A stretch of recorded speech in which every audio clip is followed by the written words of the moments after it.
Good morning. This is Jack from Charting the Markets, and this is the pre-market webinar for the morning of Friday, the 15th of May. My disclaimer: I do this for educational purposes only. I'm here to share my technical analysis with you. I hope you can take some of what I'm doing and learn from it, transfer your own shots, and I'm not here to issue trading signals. This is a video for paying subscribers at chartingthemarkets.substack.com.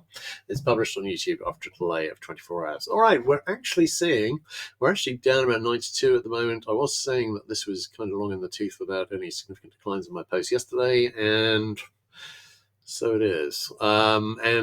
Is this the top? Well, I don't know. I mean, tops vary. A parabolic move is more likely to just come off the high and not go back to it. This could be that.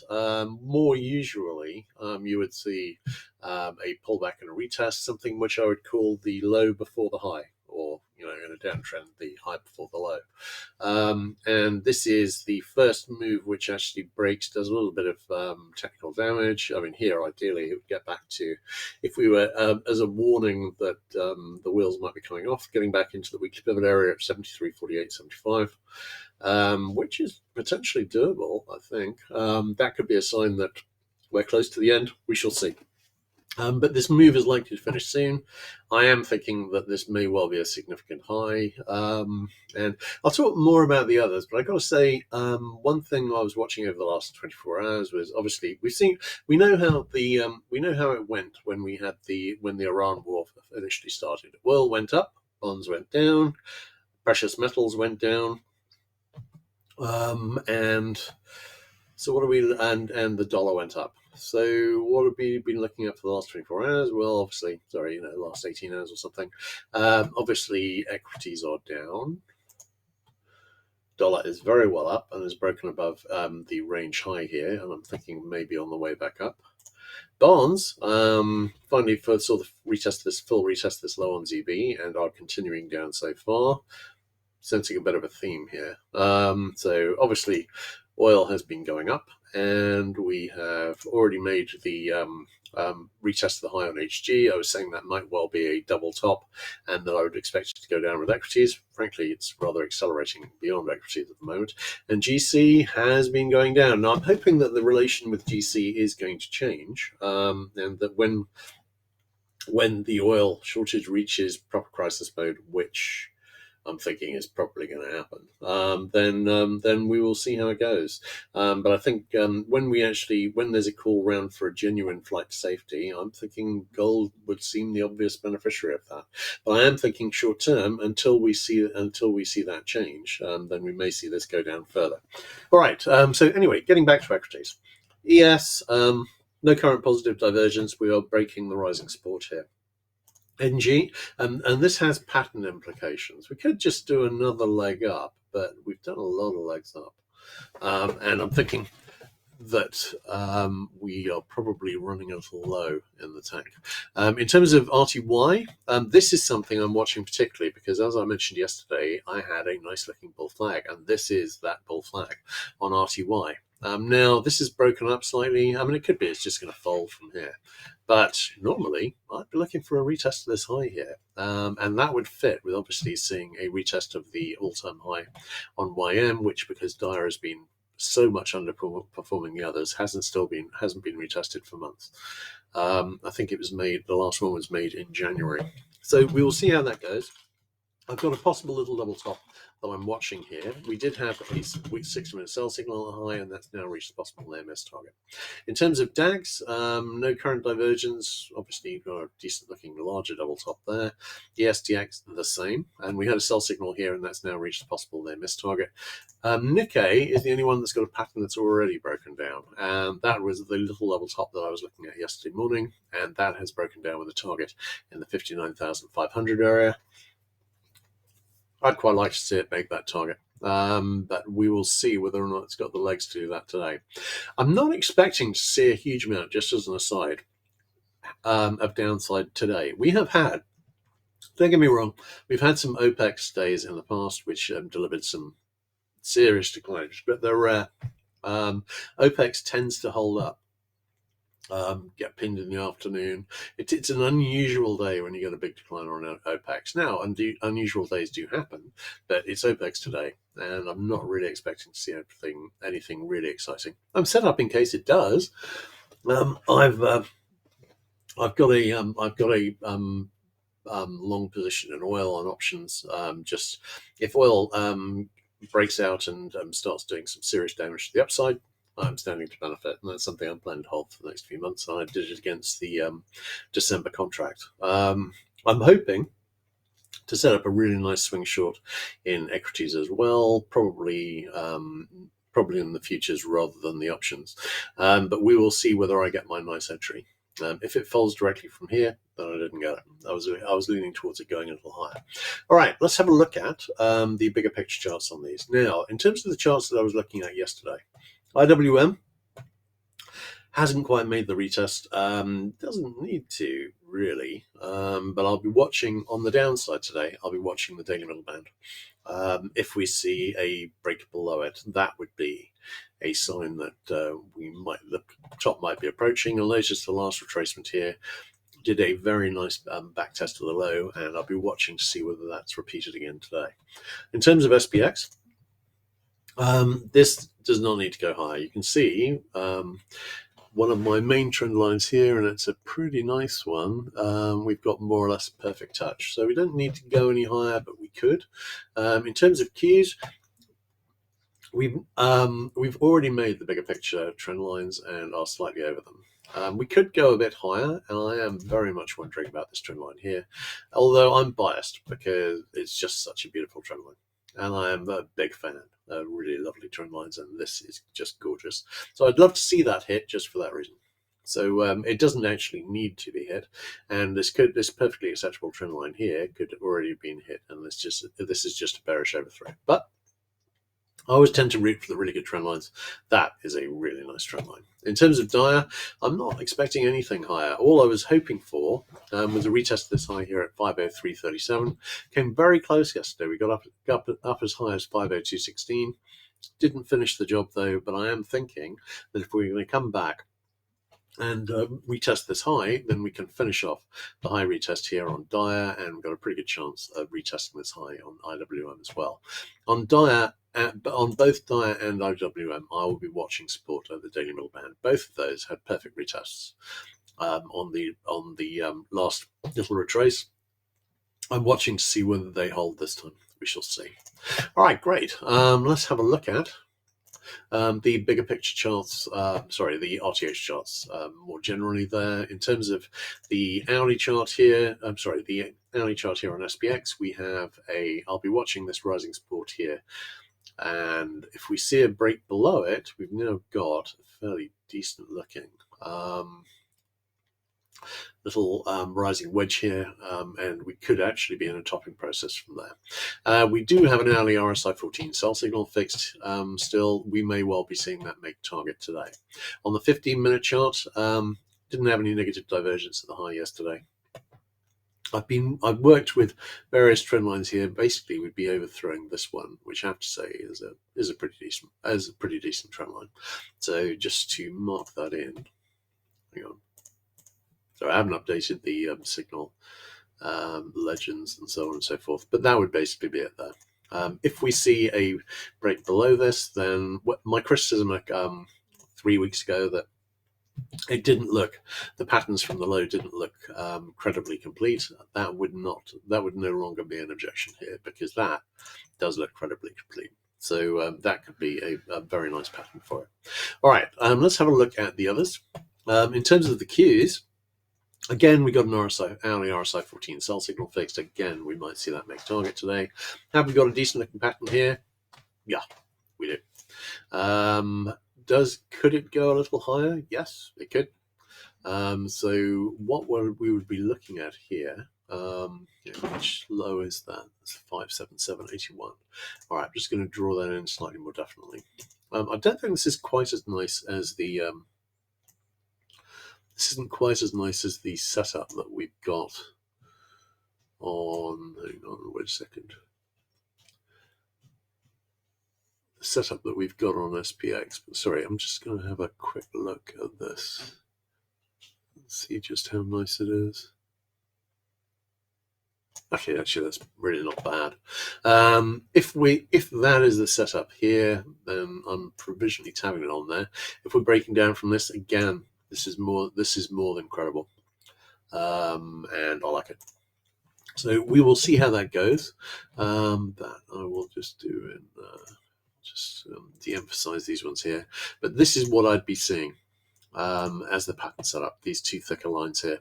And again, that's a pretty nice looking rising wedge. We do actually have a bit of negative divergence here. An RSI 14 sell signal did fix last night.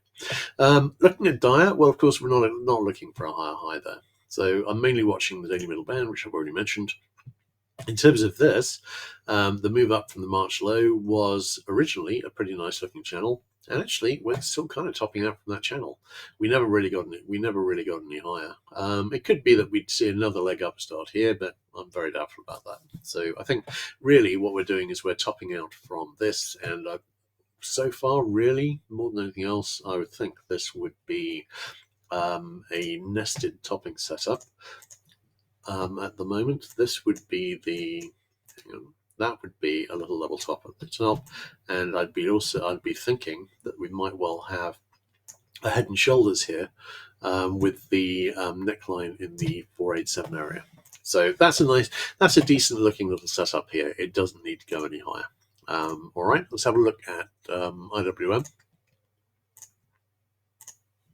All right, looking at the 15-minute chart, again, we've got a pretty decent looking rising wedge here, and there's no reason to think really that this would need to be anything else. So let's have a quick look at this. Again, I'll emphasize the main one at the moment. That would be this one here.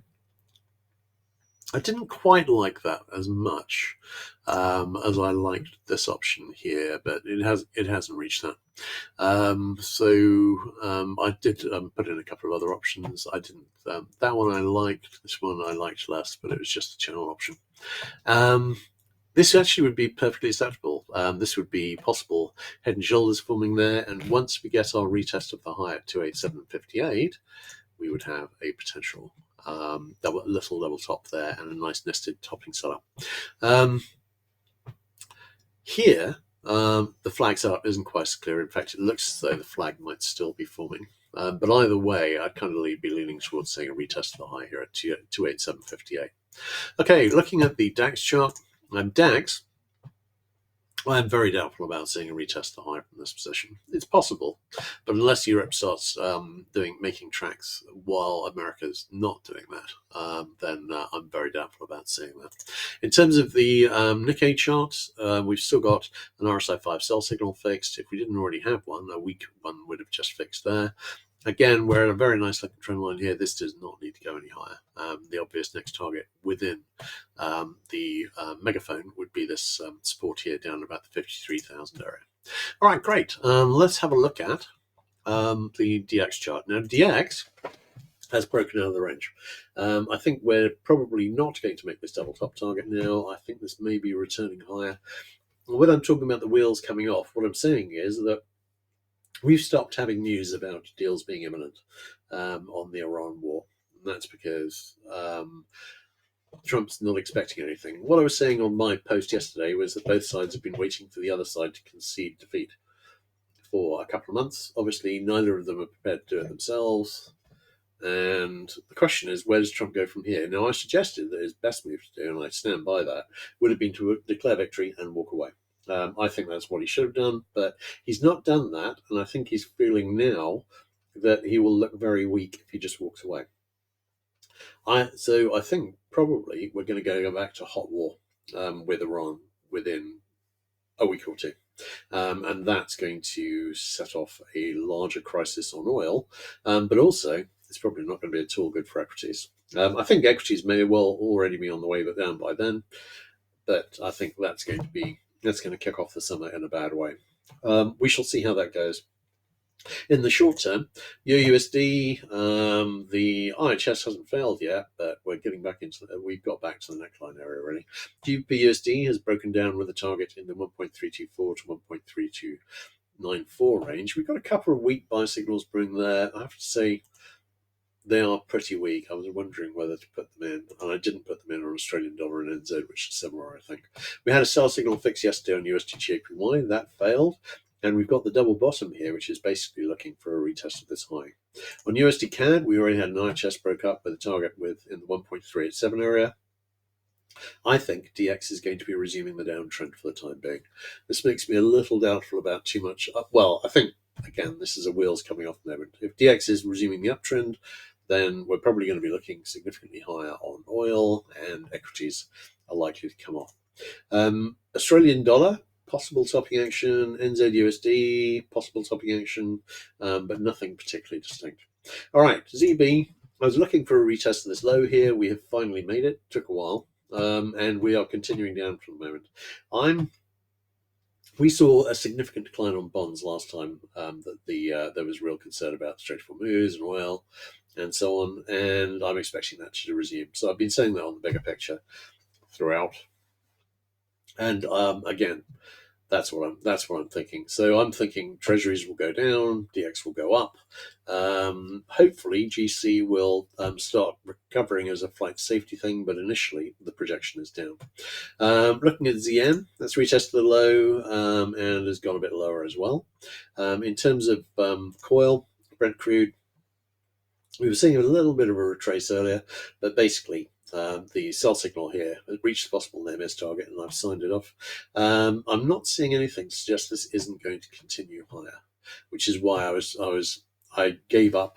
I'd been hoping that we'd had another news announcement that would take down oil by $8 or $10. I think we might have run out of those.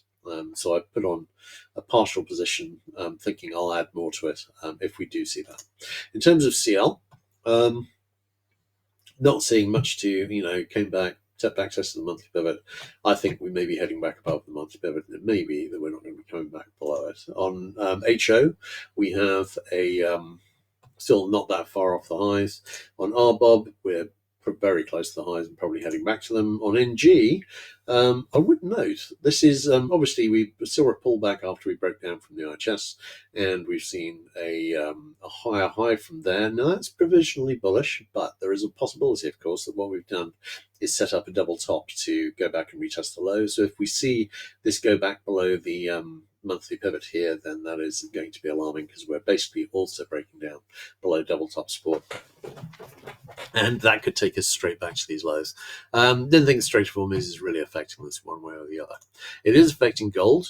For some reason, gold was going down as oil went up. I'm not sure why that was, but we're seeing DX up, possibly because DX was going up, maybe. But we've been seeing oil going up and DX going up and bonds going down and precious metals going down, and that's the way it was before. So we may see more downside. SI could be an overall bear flag here, which is just slightly bearishly overthrown here. So I'm wondering whether we might come back into a retest of this low. Palladium looks as though it may be heading back to the low now. Platinum.